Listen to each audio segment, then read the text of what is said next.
అంటే బ్రతకడం కష్టం. నీకు చాలాసార్లు చెప్పాను నువ్వు ఎక్కువ పని చేయకుండా రెస్ట్ తీసుకో అని. కానీ నువ్వు కూతురు ఆనందం అని చెప్పి నీ ఆరోగ్యం పాడు చేసుకుంటున్నావు. ఇలా అయితే బ్రతకడం కష్టమయ్యా. నా కూతురి ఆనందం కంటే నాకు ఏది ముఖ్యం కాదు. తనని ఆనందంగా ఉంచడంలోనే నేను ఆనందంగా ఉంటాను. నాన్న త్వరగా రా నాన్న, నాకు బాగా ఆకలిస్తుంది. తొందరగా ఇంటికి వెళ్ళిపోతాం. మరేం పర్లేదు అంట, నేను చూసుకుంటాను. నాన్న నాకు బాగా ఆకలిసినప్పుడు ఆ ఆకలి తెలియకుండా ఒక పాట పాడతారు కదా, పాడండి నాన్న.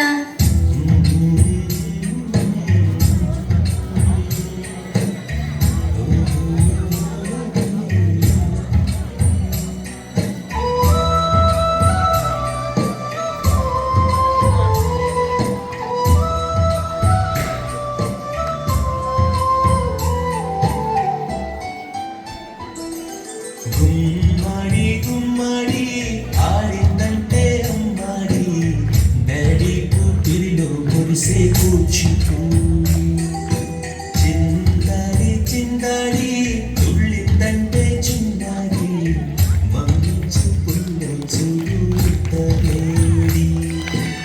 నాన్న కాళ్ళు నొప్పి వస్తున్నాయి నాన్న. వద్దంటే వినదే పగలంతా ఆడి పాడి ముద్దైన తినదే పరిగెత్తే పైడి లేడి చిలకల్లే చలిలో ఎన్నో సునాడి పడుతూనే పన్నెండైనా ఏం చేయాలి. గుమ్మాడి గుమ్మాడి ఆడిందంటే అమ్మాడి డాడీ కూతురిలో కలిసే కూచిపూడి. ఏ చంద్రయ్య ఎక్కడయ్యా నా అద్దె డబ్బులు? 6 నెలల నుండి అడుగుతున్నాను, ఈ రోజుకి ఇంకా ఇవ్వలేదు. ఇలా అయితే ఉండొద్దయ్యా. నా ఇల్లు ఇప్పుడే ఈ క్షణమే ఖాళీ చేసి వెళ్ళిపోండి. అయ్యా కొంచెం చిన్నగా మాట్లాడండి అయ్యా. లోపల నా కూతురు నిద్రపోతుంది, విన్నదంటే బాధపడుతుంది. ఎలాగైతే 2 రోజులు మీ డబ్బులు కట్టేస్తానయ్యా. ఏంటి చిన్నగా మాట్లాడాలా? అద్దె కట్టడం చేత కాదు కానీ కూతురు ముందు పరువు కావాల్సి వచ్చిందా? రేపటి కల్లా నా అద్దె డబ్బులు నాకు ఇవ్వకపోతే ఇంట్లో ఒక్క సామాను కూడా ఉండేవాను. ఏమైంది నాన్న? ఏం లేదమ్మా, పద పడుకుందాం. నేను మొత్తం విన్నాను నాన్న, నువ్వేం బాధపడకు నాన్న. నేను బాగా చదువుకొని ఒక మంచి ఉద్యోగం చేస్తాను. మనమే ఒక మంచి ఇల్లు కట్టుకొని ఆనందంగా ఉందాం. అప్పుడు ఎవరికి డబ్బులు ఇవ్వాల్సిన అవసరం లేదు కదా. నువ్వేం బాధపడకు నాన్న. ఎన్నెన్నో ఆశలతో పెంచానమ్మ గుండెల్లో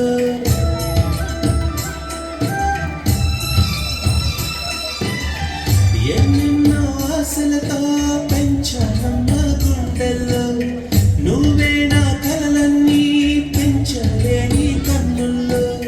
నా తల్లివి నువ్వు, నీ తండ్రిని నేను, ఎవరు లాలిస్తున్నారు.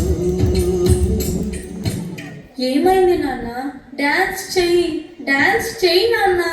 చిత్రంగా చూస్తుంటే నీ కన్నతో గైస్ గుండె ఆ చిక్కులు కావాలి.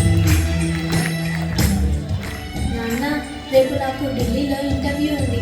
అందులో కానీ నేను సెలెక్ట్ అవుతే 60,000 జీతం వస్తుంది. ఇక మన కష్టాలన్నీ తీరిపోతాయి, హ్యాపీగా బ్రతికేయచ్చు. నీ ప్రశ్నల్ని ఎవ్వరూ బదులివ్వరుగా. జాగ్రత్త అమ్మా, నీకోసం ఎదురు చూస్తూ ఉంటాను. త్వరగా వచ్చేవా? ఖచ్చితంగా ఆ జాబ్ని సంపాదించే వస్తా. ఏ గాలో నిన్ను నరుముతుంటే అల్లరిగా. మరి నేను వెళ్ళొస్తాను నాన్న, నువ్వు జాగ్రత్తగా ఉండు. ఆగాలో లేదు తెలియదంటే చెల్లదుగా. ఈ జాబ్ నాకు చాలా అవసరం. మా నాన్న నా కోసం ఎంతో కష్టపడ్డాడు. మా నాన్నని హ్యాపీగా ఉంచాలంటే ఈ జాబ్ నాకు రావాలి. బతుకంటే పడి చదువా అనుకుంటే అతి సులువా. నా బంగారు తల్లి, నేను పని చేయట్లేదు, డబ్బులకి ఇబ్బంది పడుతున్నా అని తాను జాబ్ చేస్తా అని ఇంటర్వ్యూకి వెళ్ళింది. సర్లే, నేను ఇంకా ఎన్ని రోజులు బ్రతుకుతానో కూడా తెలీదు. తనకి జాబ్ వస్తే తనే హ్యాపీగా ఉంటుంది. నా పాపకి జాబ్ వస్తుంది, దేవుడు ఉన్నాడు, జాబ్ ఖచ్చితంగా వస్తుంది. ఖచ్చితంగా.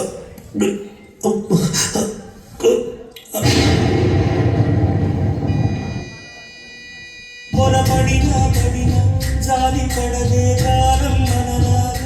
You are selected. నీకు ఈ జాబ్ వచ్చింది. Thank you so much sir. నాకు జాబ్ వచ్చిందని తెలిస్తే మా నాన్న చాలా హ్యాపీగా ఫీల్ అవుతారు. ఇప్పుడే ఈ విషయం మా నాన్నకు చెప్పాలి. ఏంటి నాన్న ఫోన్ లిఫ్ట్ చేయట్లేదు? సరేలే, డైరెక్ట్గా వెళ్ళి సర్ప్రైజ్ చేద్దాం. ఆయన హ్యాపీగా ఫీల్ అవ్వటం నేను కల్లారా చూడాలి. ఒక నిమిషం కూడా ఆగిపోతే నువ్వు వచ్చేదాకా